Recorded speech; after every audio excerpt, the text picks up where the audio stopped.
Entonces, leucocitos no debe de haber, ¿verdad? ¿Qué más no debe de haber? De manera general, no debe haber exactamente bilirrubina. Perfectamente. Vamos a ver con la bilirrubina.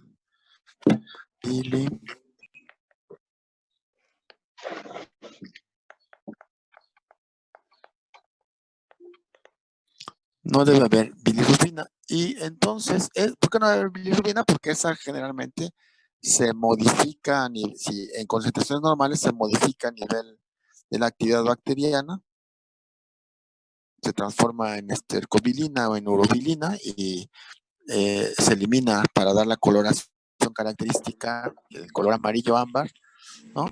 En la orina. Dice Fernando que tampoco debe haber bicarbonato. Eso es lo que vamos a discutir en un momento más. Vamos a ver.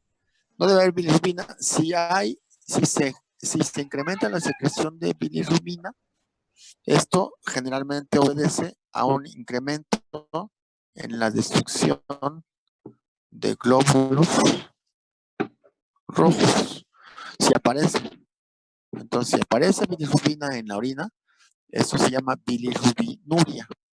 Y esta bilirrubinuria obedece a que hay una mayor destrucción de glóbulos rojos y los pigmentos entonces no alcanzan a modificarse y aparece como un síntoma en esa condición. ¿Qué más nos debe aparecer aquí? Cuerpos cetónicos, por ejemplo. Si aparecen cuerpos cetónicos o una cetonuria, entonces esto significa que hay un incremento en la degradación de ácidos grasos libres, por lo tanto, eso está asociado a diabetes. Está asociado a diabetes, ¿no? Entonces quiere decir que hay una cetosis por diabetes y entonces van a generarse la presencia de estos en la dieta. También las condiciones de inanición o una disminución de hidratos de carbono,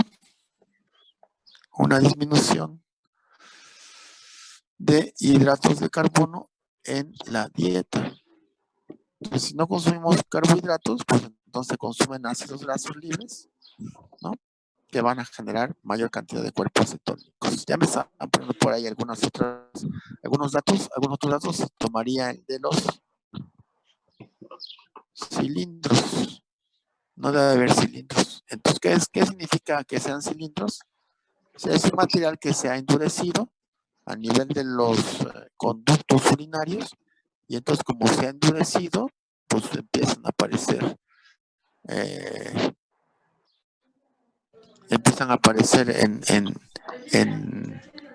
en la dieta. Entonces, material duro en conductos o material que se ha endurecido en conductos y por lo tanto toman la forma del material en donde se ha presentado. Sí, la piuria se presenta. Alguien preguntaba aquí. Como que no se escucha bien. ¿No se oye bien? Ajá, no sé si tiene muy pegado el micro o algo así. Hay partes como que se... ya. A ver, ¿ya se escucha mejor? Ok. Entonces, los cilindros son material que se ha endurecido y toman la forma de los conductos o de la luz donde se ha formado, por eso se consideran como cilindros. Y evidentemente, tampoco deben aparecer bacterias. Ahí ponen microbios. No deben aparecer bacterias. Si aparecen bacterias, no, pues habría que ver qué tipo de bacterias, el número de bacterias, la cantidad y el tipo de bacterias que se encuentran presentes y entonces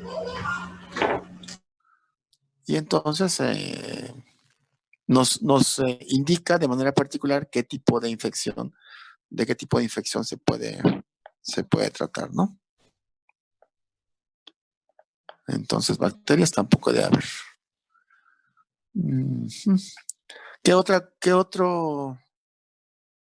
¿Qué ¿qué otra condición, qué otra molécula o qué otra estructura molecular no debe aparecer? No debe aparecer el urobilinógeno. Puede aparecer la urobilina, que es una modificación del urobilinógeno, pero el urobilinógeno como tal no debe de existir.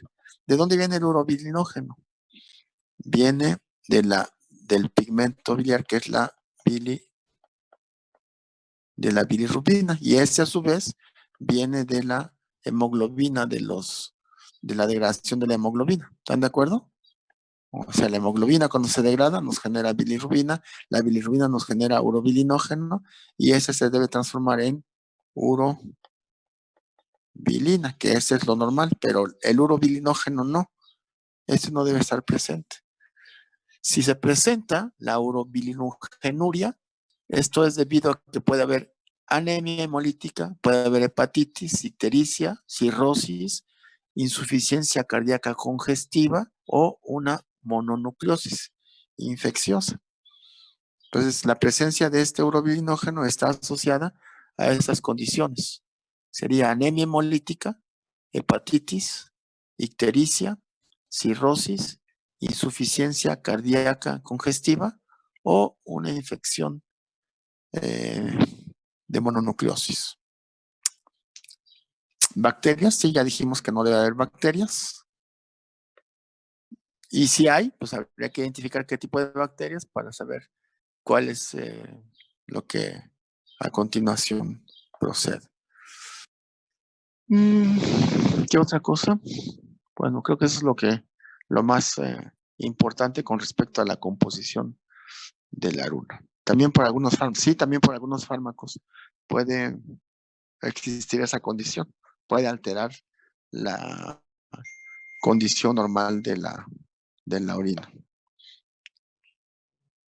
A ver, aquí nos hizo Carlos Sánchez, hizo una contribución al grupo donde pone una tablita que trae una descripción más detallada de cuáles son las condiciones normales con respecto a pH, densidad relativa, proteína, glucosa, bilirrubina, todo lo que acabamos de revisar ahorita, nitritos, eritrocitos, leucocitos, bacterias, células epiteliales planas, epiteliales redondas y cilindros hialinos, granulosos y leucocitarios. Entonces ahí viene una serie de condiciones que se aprecian en un examen general de orina, ¿no? ¿Qué es lo que buscan encontrar en un examen general de orina? Entonces ahí se complementa con lo que acabamos de revisar. Muy bien, Carlos. Bueno, había un apartado que uno de sus compañeros mencionó que no debería aparecer en la orina bicarbonato. En efecto, a partir de los datos que habíamos estado mencionando, el bicarbonato no debería estar presente, ¿no? Dijimos que el bicarbonato, digamos, yo tengo filtrando, el bicarbonato generalmente viaja como bicarbonato de sodio a nivel plasma. Y entonces, habíamos estado mencionando que en el túbulo contorneado, vamos a ver, ese sería el túbulo contorneado proximal, y el proceso sería el mismo para el túbulo contorneado distal. Lo único que se modifica aquí son los porcentajes con que ocurre este proceso de resorción de bicarbonato. El bicarbonato, que viene así, va a estar, digamos, su incorporación va a depender de este intercambiador, del intercambiador de sodio-protones. Porque una vez que el protón sale, entonces el bicarbonato se combina, el bicarbonato de sodio se combina con el hidrogenión y nos va a formar el ácido carbónico. Y por otro lado, nos libera el sodio, que puede ser incorporado a través de diversos mecanismos, como ya lo hemos visto. Una vez que se forma esto, ya habíamos dicho también que aquí hay una enzima que se llama anhidrasa carbónica, y esta anhidrasa carbónica lo que hace es convertirlo en CO2 más agua. Y esto, por su liposolubilidad, entra aquí adentro, igual se combina con el agua y nos genera la formación de el hidrogenión más el bicarbonato. Este bicarbonato tiende a salir generalmente con un intercambio por cloro. Entonces yo meto a la parte plasmática, eso sería el plasma, perdón, eso sería la parte, sí, la recupero a nivel plasmático. Ese es el filtrado, ¿verdad? El filtrado que viene del plasma. Y entonces aquí viene la parte luminal. Y el bicarbonato recuperado a nivel plasmático, pues ya se va a la circulación normal, ¿verdad? Así es la manera, esta es la manera en que yo recupero bicarbonato. Entonces, aquí nada más para dejarlo más claro, ese es lo que viene a través del filtrado plasmático, el filtrado glomerular. En el túbulo contorneado proximal, esto representa el 85%. Y en el túbulo contorneado distal, esto representa el 15% restante. El mecanismo es exactamente el mismo. De tal manera que entonces, en términos generales, podemos decir que el bicarbonato lo resolvemos en un 100%. De tal manera que en condiciones normales, el bicarbonato no debe aparecer en la orina. O sea, no debe haber bicarbonato en la orina. Sin embargo, pues esto no se cumple al 100% porque existen algunos factores que están alterando esta condición. Veamos. En el organismo,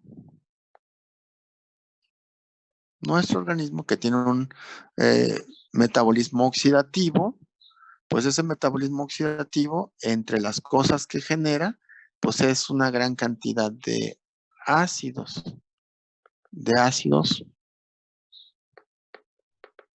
orgánicos, ¿no? Más o menos se producen de 40 a 60 miliequivalentes por día, pero son ácidos, ¿no?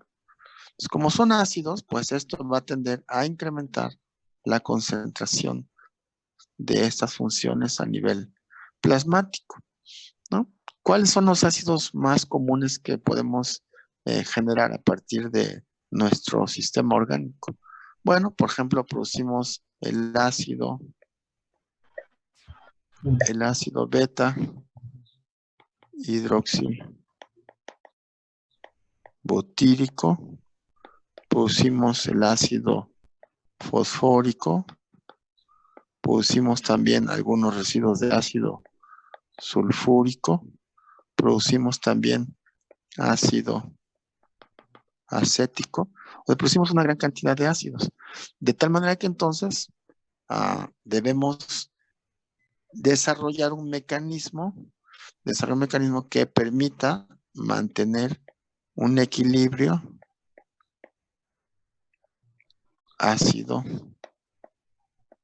ácido-base, ¿no? Y hay que eliminar este exceso de ácidos. ¿Cómo le hacemos?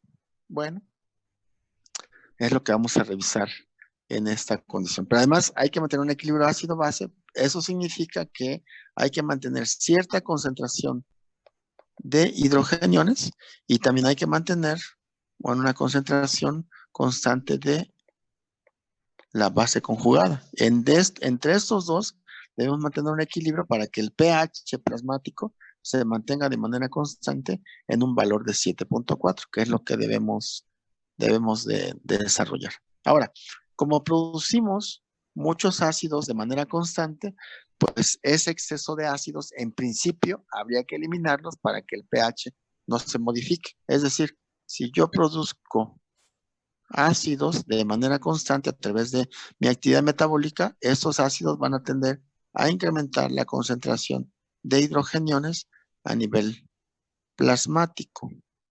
Y eso implicaría que el pH se fuera hacia valores ácidos, es decir, menores a 7.4. ¿no? Y entonces eso pues no es conveniente. Pero por otro lado, también acuérdense ustedes que, por ejemplo, existe algo que de manera normal desarrollamos, que podría ser en el caso de la marea alcalina. En la marea alcalina, lo que estamos haciendo es incrementar la concentración de bicarbonato en relación a la producción de ácidos, ¿no? Y entonces nos va a generar que tengamos un pH alcalino, lo cual implica que entonces que el pH sea mayor a 7.4. Entonces, pues no es bueno tampoco tener un incremento en la producción de ácido. Bueno, no es bueno tener un incremento en la concentración de hidrogenados a nivel plasmáticos, pero tampoco de bicarbonato, y hay que mantenerlos en equilibrio. Vamos a ver qué pasa en el caso de la primera circunstancia, en el caso de que tengamos mucha concentración de ácidos. Si yo tengo mucha concentración de ácidos, o sea, yo tengo una elevada concentración de hidrogeniones, entonces esta concentración de hidrogeniones va a ser a nivel plasmático, que cuando yo libero hidrogeniones aquí, meto sodio. Por esta razón, este hidrogenión va a combinarse, como ya lo habíamos dicho, con el bicarbonato, y entonces este bicarbonato va a generar el ácido carbónico, el CO2 correspondiente más el agua, se meten a nivel intracelular, se recombinan nuevamente aquí al interior, nos genera el ácido carbónico, y este ácido nos libera el hidrógeno y nos libera bicarbonato. En este caso, cuando tenemos un incremento de hidrogeniones, todo el bicarbonato, todo el bicarbonato va a ser incorporado. Sí, claro, se va a incorporar. En el caso de una acidosis, entonces vean, en el caso de una acidosis, todo el bicarbonato posible que vaya a ser liberado, metido en la filtración por la parte plasmática, va a ser incorporado, y todo el 100% del bicarbonato se va a resolver en caso de una acidosis. ¿Qué es lo que se va a eliminar? Bueno, como el bicarbonato no alcanza a saturar a todo el hidrógeno que está siendo liberado aquí, entonces parte de ese hidrógeno va a ser eliminado a través de la orina, o sea, se va a ir perdiendo a través de la orina. Para asegurarnos de que esto ocurra, de que esto puede ocurrir, entonces entra en juego otro elemento, que sería el caso del ácido fosfórico. El ácido fosfórico lo que va a hacer es que una vez que se libera el hidrogeno, ya dijimos que se libera el hidrogeno por la incorporación de el sodio, este hidrogeno va a entrar en juego con el ácido fosfórico diprotonado.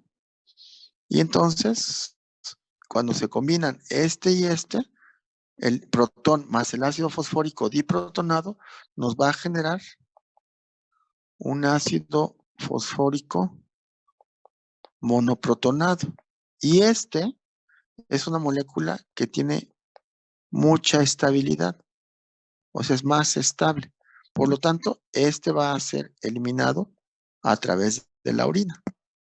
Y entonces el exceso de ácido, vean, aquí tenemos un exceso de ácido que está siendo eliminado a través del intercambiador sodio-protones. Este ácido va a ser atrapado por el ácido fosfórico, en este caso sería un ácido fosfórico diprotonado, y va a quedarnos un ácido fosfórico monoprotonado. De tal manera que este ácido fosfórico va a ser eliminado a través de la orina. Ahora, este ácido fosfórico se puede cuantificar. Se puede cuantificar. Se puede determinar cuánto ácido fosfórico va a salir a partir de este mecanismo. Y el mecanismo para la cuantificación es un proceso que se llama detitulación. ¿Qué significa eso de titulación? Bueno, significa que le agregan una sustancia que reaccione con este ácido y cambie de color, ¿no? Y entonces, cuando cambia definitivamente de color, ese se puede cuantificar la cantidad de líquido titulable con las moléculas que pudieron reaccionar para hacer el cambio de color. Entonces, hay un cálculo matemático que se desarrolla para esa condición. Y entonces, como este ácido se puede cuantificar a través de un proceso de titulación, a este ácido se le conoce como acidez titulable. Se le conoce como acidez titulable, porque la forma en que se cuantifica es a partir de esa situación. Muy bien.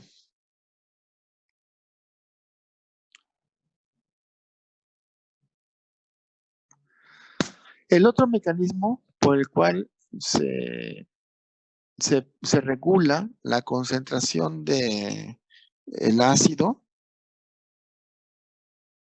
es a través de el amonio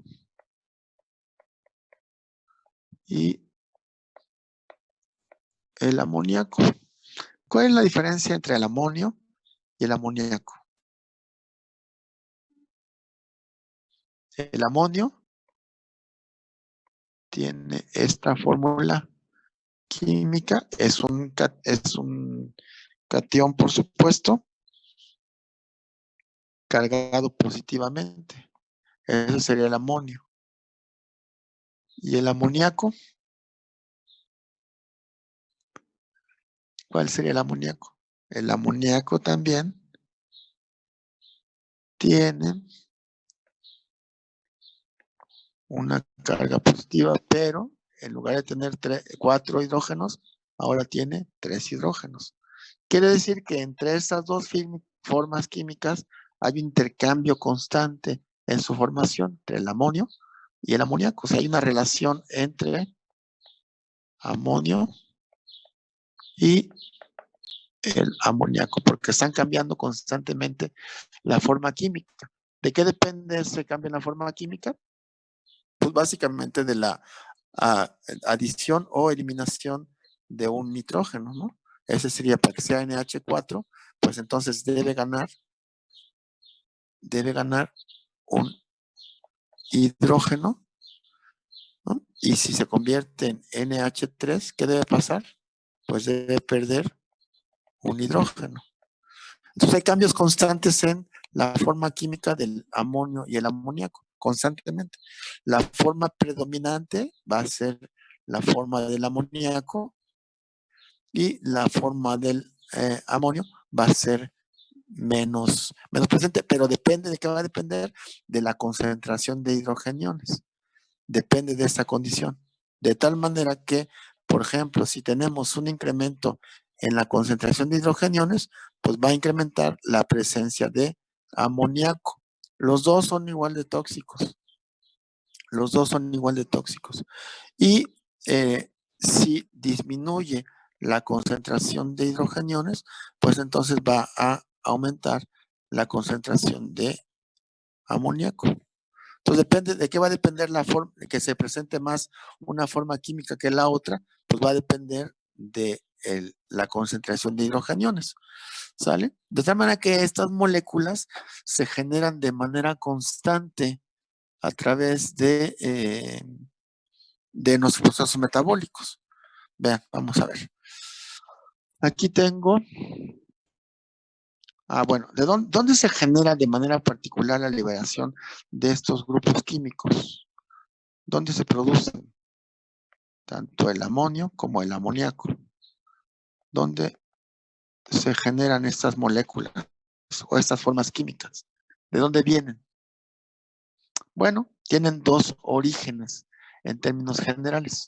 Un origen puede ser el origen hepático, aunque si siendo, digamos, eh, entendiendo el proceso, a nivel hepático va a ser la misma reacción particularmente, porque vamos a ver a qué reacción me refiero.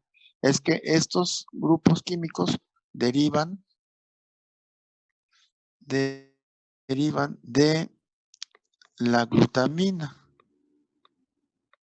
La glutamina es un aminoácido que tiene una doble carga con grupos aminos. Tal que la glutamina, cuando se transforma en glutamato, puede perder aquí un grupo amonio.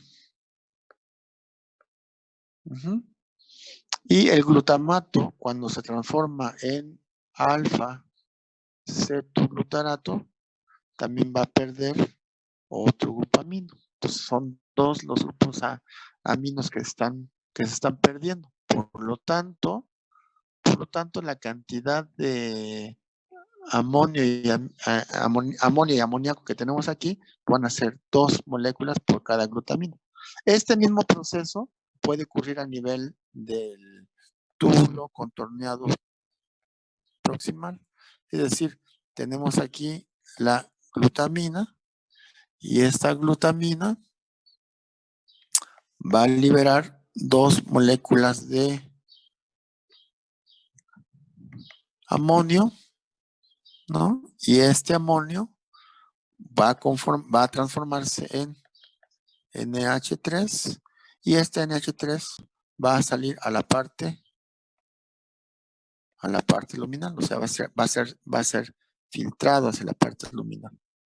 Y una vez que está en la parte luminal, el NH3, acuérdense que aquí va a haber la liberación de protones en intercambio con el sodio. Este protón se puede incorporar al grupo amino y entonces nos genera esta forma química de amonio, y este amonio junto con el amoníaco pueden irse hacia la orina. Ahora, esto que tenemos aquí, digamos, también puede venir del filtrado plasmático, digamos, del nivel hepático. Entonces, este va a ser filtrado también, y si entra como NH3, ¿no? Entonces, el NH3 es capaz de incorporar un protón más y convertirse en amonio. De tal manera que igual, a través del filtrado que se va a dar en el nivel renal, se va a eliminar esto a través de la orina. Entonces, estos iones, el amonio y el amoníaco, que se producen tanto a nivel hepático como a nivel del túbulo contorneado proximal, van a generar estas formas químicas de amonio y amoníaco que van a ser eliminadas a través de la orina. Y en su eliminación van a ir incorporando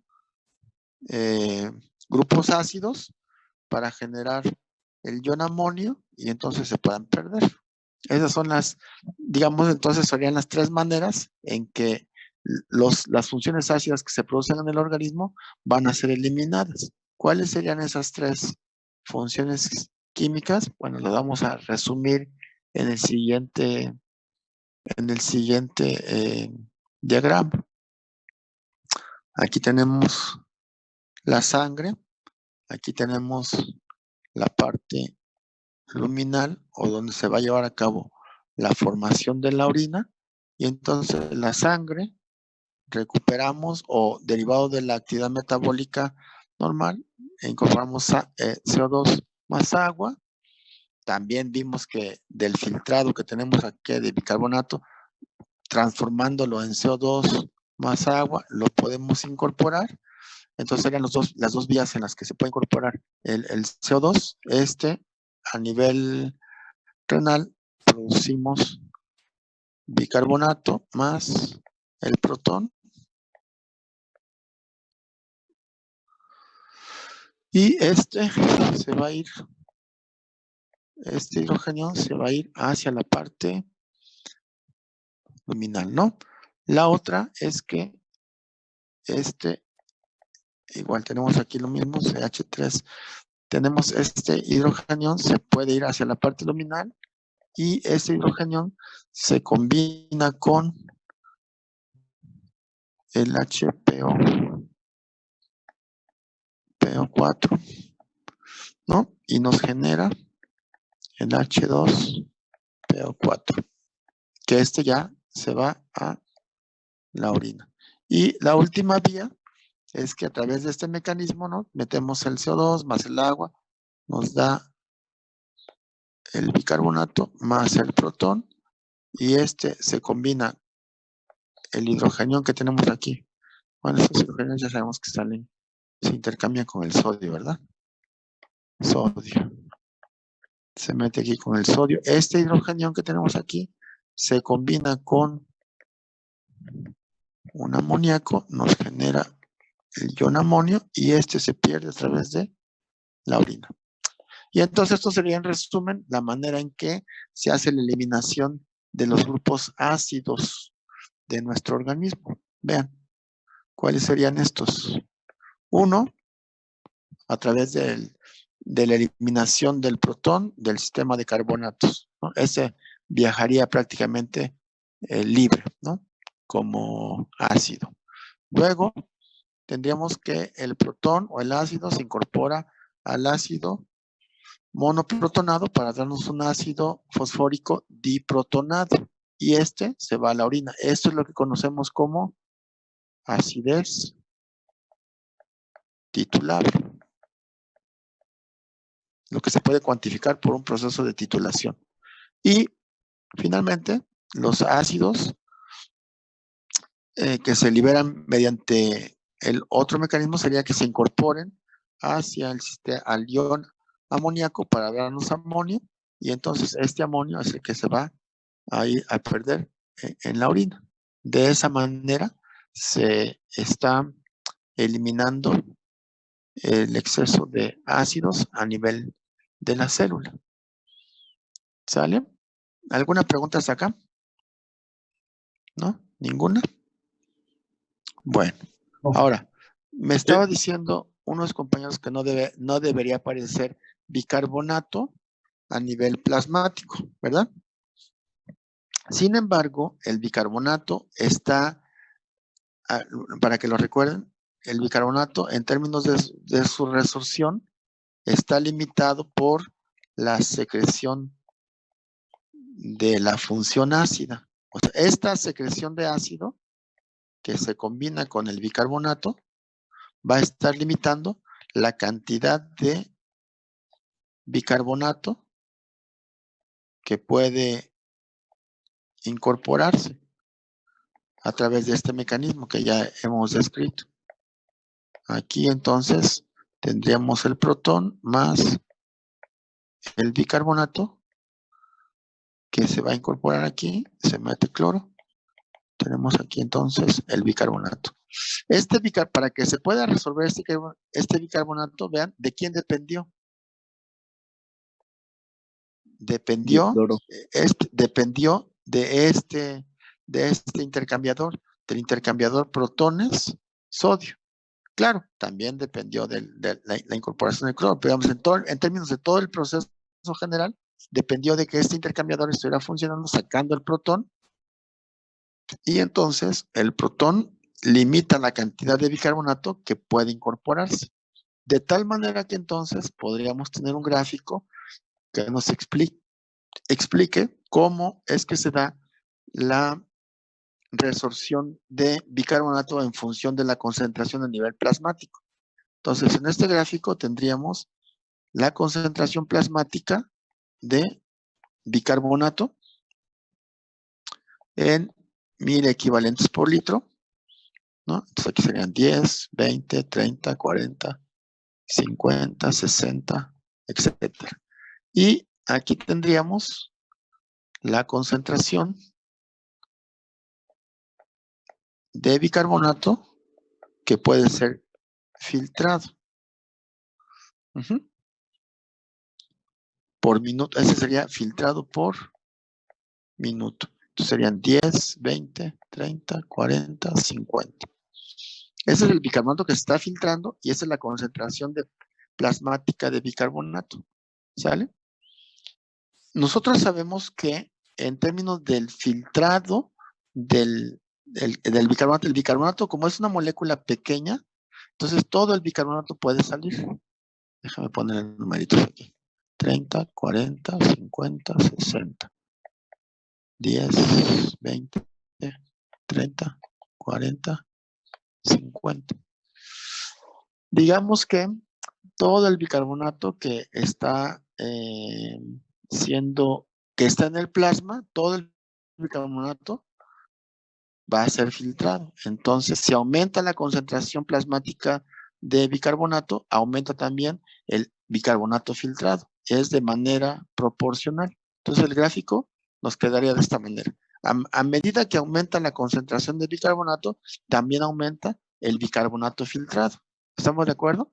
O sea, no tiene ninguna restricción en términos del filtrado como tal. Donde va a tener la restricción va a ser en la reabsorción y en la excreción.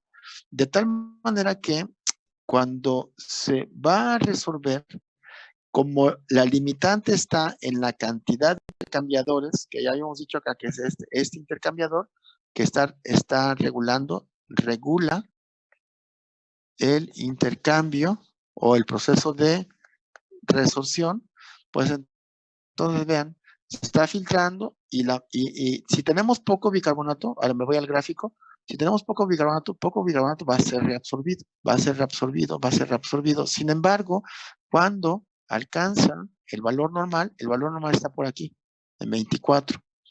Cuando alcanza el valor normal, la curva de resorción empieza a modificar y la tasa de resorción se disminuye. Entonces, este sería el bicarbonato resorbido o reabsorbido. El negro es el bicarbonato filtrado. El azul sería el resorbido. Entonces, vean, la curva de la resorción va bien, pero cuando ya llega al valor normal, el valor normal de bicarbonato es de 24 milequivalentes por decilitro. Entonces, después del valor normal, sí puede llegar a resolver más, pero va disminuyendo la tasa de resorción. Y por otro lado, la tasa de excreción, o sea, el bicarbonato que va a ser eliminado, cuando aumenta la concentración a nivel de plasma, más allá del valor normal, que estaríamos hablando de por aquí, ¿no? 24. Entonces, cuando rebasa ese valor, normalmente lo que va a suceder es que el valor del bicarbonato excresado va a ir aumentando. Este sería entonces la excreción. Entonces, el bicarbonato tiene un comportamiento, digamos, que está en función de la concentración plasmática, pero además del volumen filtrado, ¿no? De tal manera que cuando rebasa los valores normales, que sería aquí me queda un poquito chueca la gráfica, pero yo sé que ustedes entienden, ¿no? Cuando rebasa este valor normal, que es el de 24, vean, aquí está el valor de 24, ¿no? Entonces aquí es el punto de inflexión, en donde si está por arriba de 24, en condiciones normales, va a disminuir la resorción. Y por otro lado, si la excreción va a ir aumentando, porque no necesitamos más bicarbonato. A partir de esto, de este comportamiento del bicarbonato, pues entonces vamos a mantener el pH de manera importante. Esto es muy importante porque a partir de modificar estas condiciones particularmente, se logra el equilibrio ácido-base. Entonces, vean, en caso de que haya un exceso de ácidos, va a aumentar la resorción de bicarbonato. No sé si quede entendido por qué razón se reabsorbe todo el bicarbonato posible. Como hay mucho ácido, todo este ácido se combina con el bicarbonato, por lo tanto, todo el bicarbonato va a ser incorporado.